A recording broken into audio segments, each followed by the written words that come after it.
Welcome to the Slop Farm. Enjoy the video. You begin by securing your data and closing loops that block deletion.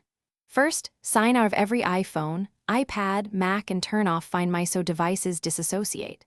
Once done, make a local backup of iCloud content, photos, contacts, messages, because deletion removes cloud copies.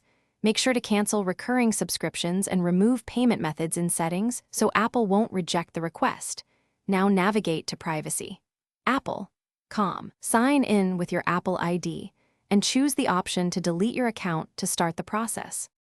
You'll now move through verification and confirmations. Enter your Apple ID password and the two-factor code to prove ownership. Apple requires this before allowing deletion.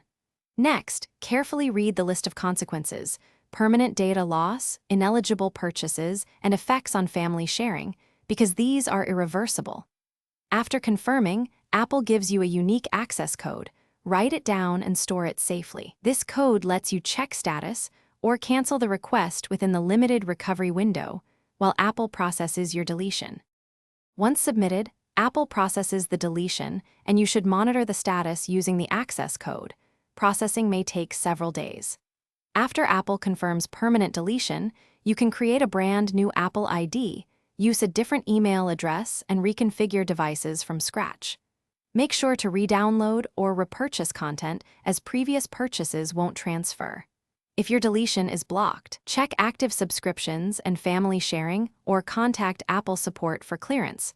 Resolving those items usually clears the hold and lets you proceed. Thanks for watching. Consider subscribing if we helped you today.